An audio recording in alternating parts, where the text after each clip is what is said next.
companheiros de aventura, tudo bem? Sejam bem-vindos a mais um Teorizando com Tsuki. Dessa vez com a revisão do capítulo 833, né? Esse capítulo que foi diferente do que muita gente estava imaginando. Muita gente esperava que a luta do Sanji com o pai dele não fosse mostrada, né?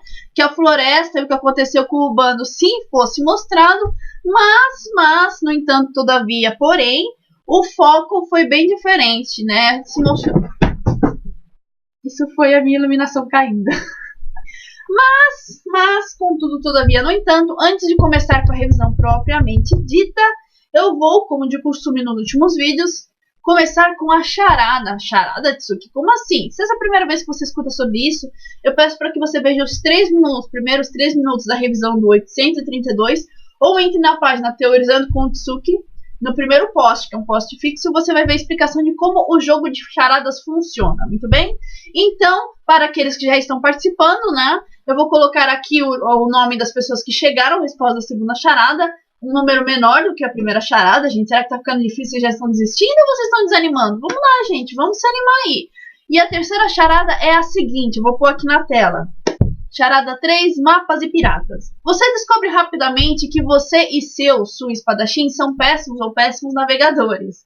Então, decidem procurar alguns mapas de ilha mais próximos e talvez encontrar um navegador em uma delas. Um senhor, no entanto, para vocês interessado. Senhor, vocês são piratas de primeira viagem? Ouvi dizer que vocês estão à procura de mapas. Espero que não se tornem do tipo que destroem vilas. Eu já vi minha vila serem devastada por piratas 2 vezes. Desde então, somos muito cautelosos. Ver tudo explodir e ser saqueado enquanto os piratas festejam é muito triste, mesmo que eles vejam isso como um espetáculo. Pela história do velho, você nota que é exatamente de sua cidade o primeiro mapa que vocês buscam. Então tenta se lembrar. Qual é mesmo o nome do lugar? Muito bem, essa é a charada número 3. Lembrando que a resposta da charada estará na página Teorizando com Tsuki. Então, entre lá na página, veja as regras do jogo e participem, né? Não deixem de participar. Agora vamos para a revisão. Muito bem, foi um capítulo até simples, foi um capítulo até pequeno. Ele se foca basicamente na luta do Sanji com o pai dele, né? Que para nossa felicidade acabou sendo mostrado, né? Finalmente o Sanji começa a aparecer no ano do Sanji, né? Que bom, né? Que ótimo. E a treta na família em geral, né? O Sanji parece que não gosta de ninguém da família dele. A teoria de que talvez a mãe fosse Porto Seguro tá ficando cada vez mais fraca. A gente ainda não pode descartar, mas tá diminuindo bem. E nesse capítulo tivemos a certeza, apesar de que era meio que 100% de certeza anteriormente, né? Mas para aqueles que não acreditavam, temos a confirmação de que sim, o Sanji tem hack de armadura. Até que enfim, né? Pelo amor de Deus.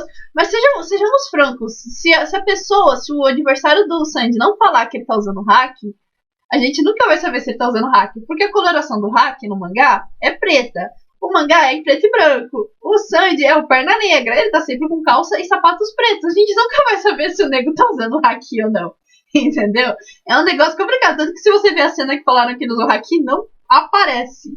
Não aparece nada. Parece que ele tá chutando normal. Também temos explicação no que aconteceu com o Yonji, né? Que ele tá com a cara toda amassada. Eu não sei o que tem o Sanji de sempre ficar amassando a cara dos outros. É impressionante. E a gente fica com a dúvida do que afinal são feitos via Smoke, né? Porque estão usando um martelo para arrumar o rosto dele. Estão usando uma máquina de pressão, isso não é nem sequer humano, né? Digamos assim, eles são alterados, eles são melhorados para ser máquinas perfeitas de matar. Desde criança, e como o Sanji não era digno, de acordo com o pai dele, ele nem participou desse processo, por isso que ele é o mais humano, né, por assim dizer. Quando mostra a passagem do Sanji, o irmão número 1, né, o Ichiji, o Niji, o próprio Sanji e o Yonji estão com os números na camiseta deles. Agora a Reiju não, né, a Reiju tem um 0 no vestido, né, o que é bem estranho. Mas enfim, talvez seja alguma coisa trocadilha. Eu não sei se a forma que lê Z pode ser igual como se lê 0. Eu não entendo tanto japonês assim, né? Mas pode ser que seja isso. E eu achei muito curioso isso, sabe? Do Sanji ser o mais fraco da família, por isso ser rejeitado, ele ser a ovelha negra da família. Porque se a gente pensar no trio monstro do Chapéus de Palha, os três meio que eram os fracos. Porque se você assim, não, Tsuki, mas o Zoro já vencia até adulto, o Zoro era mó forte desde criança, pá. Então, o que do passado do Zoro é basicamente que ele era mais fraco que a Kuina, e por isso ele se sentia fraco. Ele não conseguia derrotar uma garotinha, muito entre aspas. Mas a gente ainda não sabe muito do passado do Zoro. Ele provavelmente seja outro que ainda vai ser explorado, né? Novamente que nem o Sandy. Isso provavelmente acontece um ano. Pode ser que a gente acabe descobrindo também que ele era muito mais fraco antes, e por isso ele acabou desenvolvendo esse desejo de sair por aí desafiando dojos e tudo mais. Mas a princípio, o Luffy era o mais fraco dos três irmãos, o Sandy era o mais fraco dos seus irmãos, e o Zoro era pelo menos mais fraco que a Kuina até então. Ele também não era, nossa, sim, né, o mais forte de todos. E por que eu digo isso? Porque a simbologia disso é muito legal. Os caras que são conhecidos como os mais fortes, os mais monstros, né? Trio monstro do bando, serem justamente no passado conhecidos como muito fracos, né? Ou, no caso do Zoro, regular, entre aspas, por enquanto. Eu ainda acho que a gente vai conhecer bem o passado do Zoro e a gente vê que ele veio bem de baixo também, que nem os outros dois. Porque eu acho que isso é muito legal, que assim, ninguém nasce corajoso, ninguém nasce forte, né? São as coisas que vão acontecendo na nossa vida que nos tornam o que somos. Isso foi muito bacana, que eu curti bastante desse capítulo. Outro ponto muito bacana, que eu não sei se vocês tenham percebido, é a analogia que a gente pode fazer com o Sabo e o Sandy, que as duas histórias são muito parecidas. Em alguns pontos mais, digamos assim, fortes do que outras, né? Porque o Sandy era inútil para sua família. O Sabo, entre aspas, né, ele foi substituído pelo Sally, né, então ele não era tão útil assim, ele podia ser substituído facilmente, mas a família do Sabo, apesar de tudo, ainda tinha esperança de que ele fosse pro lado deles, né, ainda deu um certo investimento no Sabo, que pelo Sandy não, pelo jeito como os subordinados dos Smokes, né, nem sequer sabiam do Sandy, da existência dele, né, nunca tinham visto, né, o mestre Sandy. Ou é o pessoal dos Smoke que dura muito pouco, né, aquela galera ali trabalha muito poucos anos para eles, o que faz sentido, já que eles ficam se tacando na frente de cada golpe que aparece. Ou o Sandy era realmente, sim, nunca citado em lugar nenhum, em parte nenhuma na família. Mas por que eu tô apontando essa similaridade do Sabo e do Sandy? Justamente porque a gente vai ter mais um momento de empatia do Luffy, que Luffy é uma figura que se coloca muito no lugar dos outros, né, empatia. E ele vai entender perfeitamente o que o Sandy sentiu, o que o Sandy passou. Ele vai acabar entendendo por causa do Sabo, né, que ele conviveu com o Sabo, e mesmo que o Luffy não fosse nobre e não conviveu com isso, ele conviveu com alguém que passou por essa experiência, e ele sabe o que isso levou, né, o que o Sabo tentou fugir mais de uma vez e o que fim que o Sabo acabou tendo. Isso é bem legal, assim, se vocês analisarem o Luffy em relação a todos os Chapéus de Palha, em algum momento da vida dele, ele passou por circunstâncias ou por coisas que faz com que ele entenda cada um dos membros da sua tripulação, sabe? Aconteceram coisas muito parecidas com ele, claro que em escalas às vezes maior e às vezes menor, mas que faz com que ele se reconheça em cada um dos Mugiwaras, né? Um exemplo que eu posso dizer, por exemplo, do Luffy e do Sandy é o fato de que o Zeff perdeu a perna para salvar o Sandy e o Luffy tem o próprio Shanks, né, que fez a mesma coisa, só que com o braço. São vários pontos entre os Mugiwaras ou entre o Luffy e os irmãos dele que faz com que ele entenda os outros, que é uma coisa que eu gosto muito de One Piece. A importância que o psicológico, as consequências que são criadas por causa das coisas que os personagens viveram, né? Isso é muito bacana. Então terminamos o capítulo, né, com o Sandy sendo preso a lá Robin, né, meio cabuloso, isso me lembrou mais Shabond, porque o material que ele é preso nas mãos é o mesmo que os escravos do Senhor Bito usam, né, e geral deve ter pensado a mesma coisa, né, o Luffy vai arrebentar essas pulseiras aí, da mesma forma que o Rayleigh fez ali no leilão, cara, isso vai ser muito, muito legal. Duas coisas que eu quero pontuar antes de começar a ler o comentário de vocês, que foram muitos, sério, foram muitos, muitos comentários dessa vez. Vocês estão de parabéns, ó. Parabéns. Os revolucionários. De novo, Tsuki. Ai, mas você já falou isso no último capítulo. Essa é a última vez que eu falo. Sério. Mentira, claro que não, eu vou falar de novo. Mas enfim, eu acho muito interessante a gente pontuar dessa vez, porque o Sandy falou uma coisa muito pertinente. Pô, se você tem um exército tão bom assim, tão overpower, por que você não vai lá e conquista o North Blue? você precisa de ajuda. E é justamente, cara, apesar do North Blue ser um mar aparentemente muito forte, ele não é grande linha, ele não é Novo Mundo. O que raios está impedindo os Vinsmoke de invadir o troço e conquistar tudo, assim, sabe? Ao ponto de eles precisarem de um apoio de um Yonko para conseguir bater e conseguir conquistar tudo, assim, sabe? Ainda mais porque eles têm o apoio do governo, não é o governo, não é a marinha que está se opondo a eles. E é aí que eu coloco novamente os revolucionários. Porque, gente, eles são uma família ditatorial, sabe? Uma família de nobres que quer conquistar tudo e impor um governo totalitarista terrível, assim. Cara, se não for os revolucionários que estão impedindo, pode ser que nem sejam eles desde o começo que estejam fazendo isso, porque de acordo com o Brook, faz bastante tempo que eles perderam o controle do North Blue, né? Então, aparentemente, não foi os revolucionários desde o começo. Mas que, se não for os revolucionários que estão agora, nesse tempo presente, impedindo os Vinsmokes de conquistarem todo o North Blue, sinceramente, eu acho que os revolucionários são um grupo bem inútil, gente. Ai, não, a Tsuki tá hateando. Não tô hateando, até porque os revolucionários é meu grupo favorito.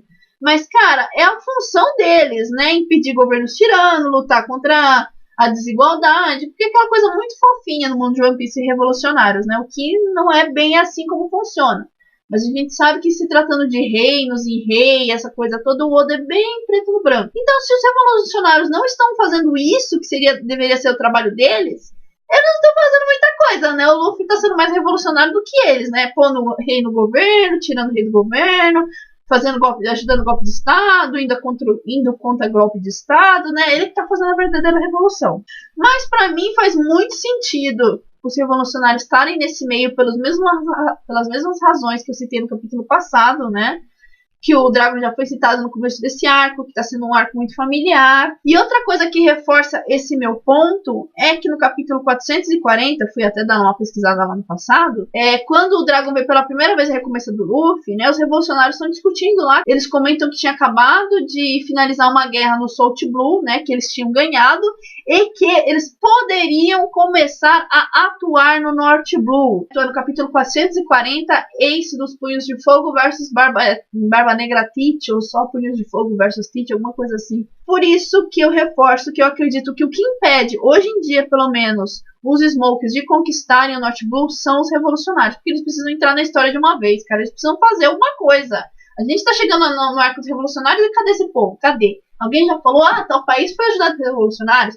Aquele país foi ajudado pelos revolucionários? Não, ninguém disse nada, entendeu? Então o Dragon tem que fazer um planejamento aí, porque o trabalho dele não tá funcionando.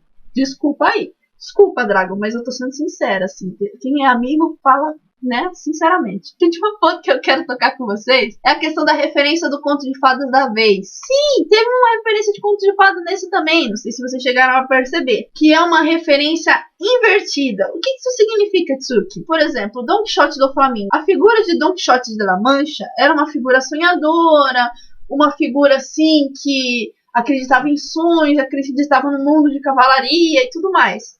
O Doflamingo não, ele é uma pessoa pé no chão que acredita que a era que os piratas sonhavam acabou. Em contrapartida, quem segue Don Quixote de La Mancha é Sancho Panza, um cara baixinho e gordinho que sempre tenta colocar a razão em Don Quixote. Não, isso não são gigantes, são moinhos de vento. Em contrapartida, temos Diamante, né, que é um homem alto e magro que sempre concorda com tudo que o Doflamingo fala pra ele. Ah, não, já que você insiste, sim, eu sou um gênio, eu sou fantástico, eu sou sei lá o quê. Aquele vício estranho de personalidade que o Diamante tem.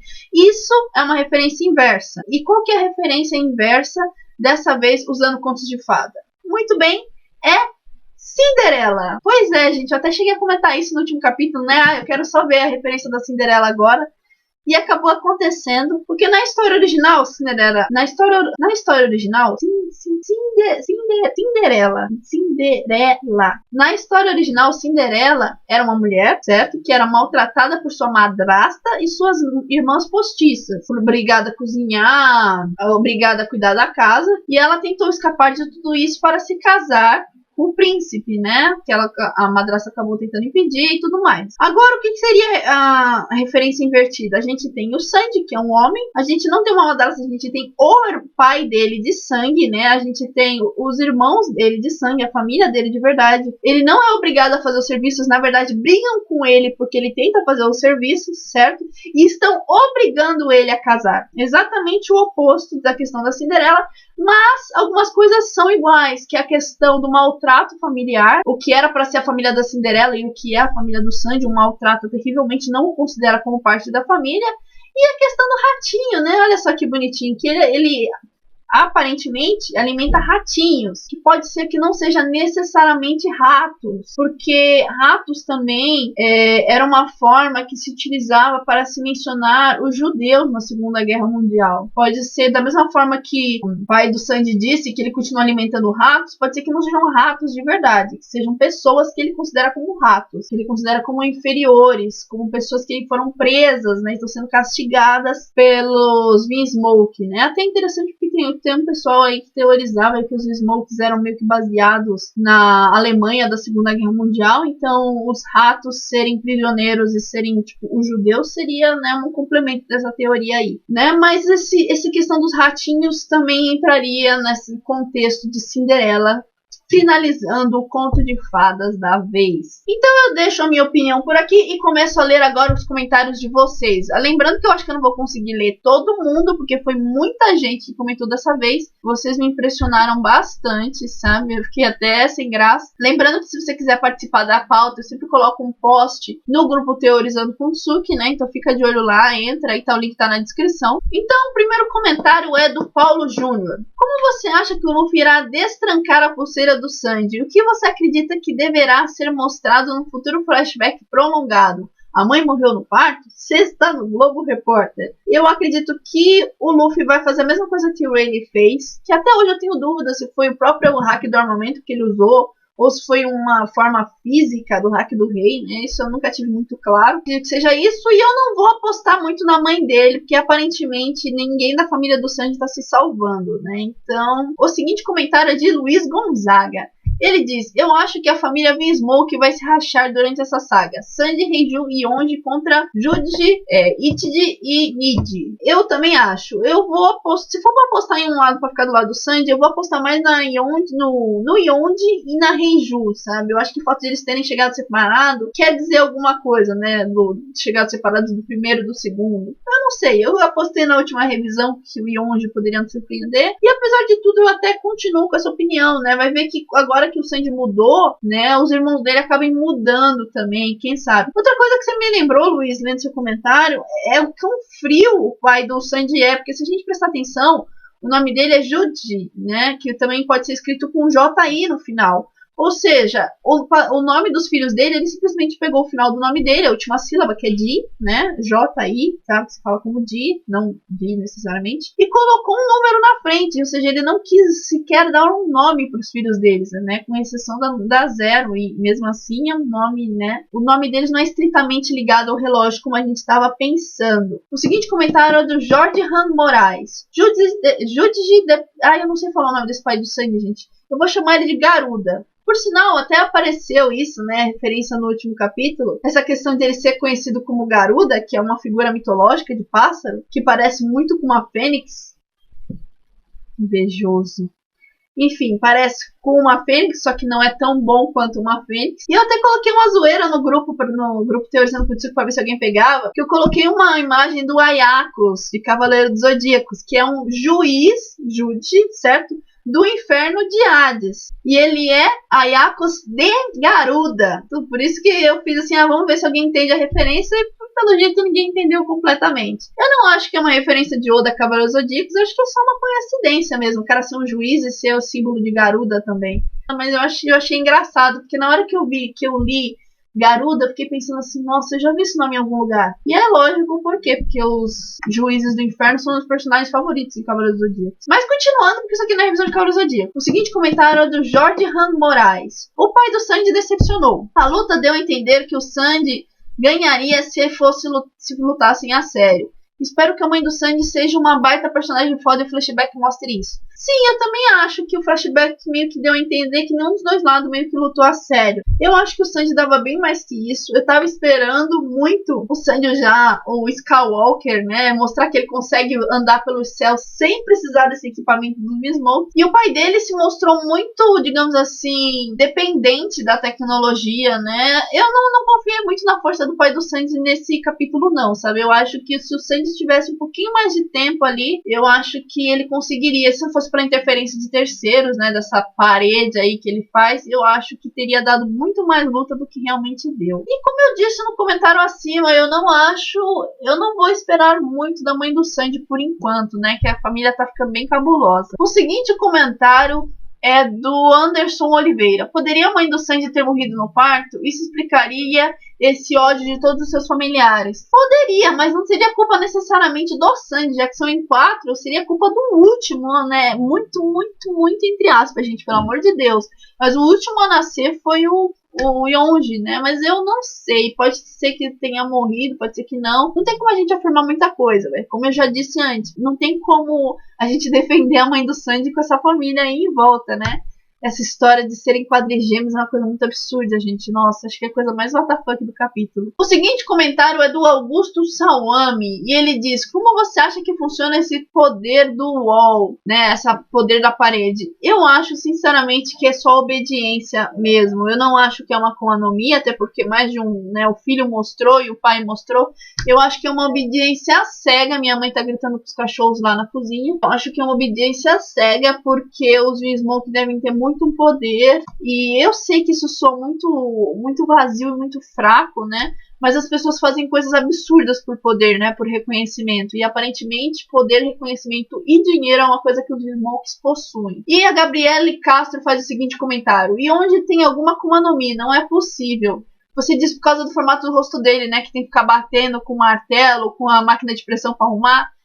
Ou ele tem uma Akuma no Mi, ou os Smokes são alterados, são meio que robotizados desde a infância para ser máquinas perfeitas de assassinato. É uma possibilidade também. Vinícius Oliveira diz: você acha possível a Reiju ser a única a ficar do lado do Sanji? Não, eu ainda acho que o Yonji tem esperanças, sabe? Eu não vou colocar minha mão no fogo por ninguém dessa família, porque tá difícil, mas eu não confio na Reiju também, vocês sabem disso.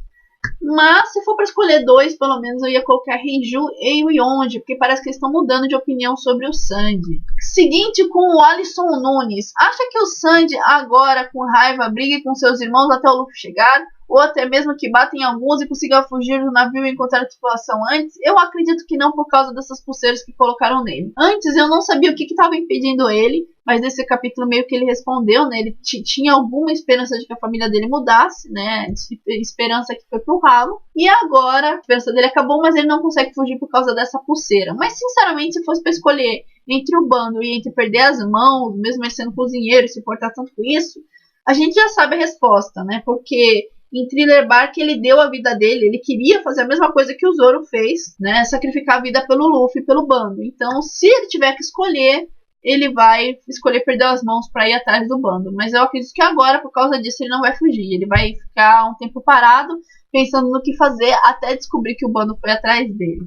A pergunta do Gabriel Oliveira é basicamente a mesma que a do Augusto, sobre o poder Wall. E eu já disse, eu acredito que é uma obediência cega, uma obediência burra, pelo aquilo que eu disse, pelo dinheiro, pela fama e pelo poder. Soa muito vazio, mas é o que eles são, né? São personagens vazios, né? Assassinos não tem que ter grandes motivações para fazer o que fazem, são basicamente mercenários. O próximo comentário é do senhor João Vazio, né? Que é um nome muito interessante, que ele diz: quem você acha que derrotaria o Jude? O Sanji mesmo ou o Luffy? Eu não sei quem derrotaria, mas eu sei que não só eu e muita gente leu esse capítulo e ficou com muita vontade do Luffy dar um soco, mas aquele senhor soco na cara do pai do Sanji, só por ser idiota, só por ter colocado uma coleira, né, daquelas de escravo no próprio filho. Cara, eu quero ver esse nego apanhando, mas eu quero ver muito, mas eu quero apanhar assim, eu quero que ele fique desfigurado de tanto apanhar esse lazarento. Enfim, e como o Sanji irá retirar as coleiras, igual a dos Tenryubits que foram colocados nele,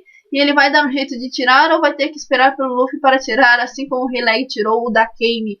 Eu acredito que ele vai ter que esperar, vai ficar com a princesinha em perigo até alguém ajudar, porque ele não vai conseguir fazer isso sozinho, infelizmente.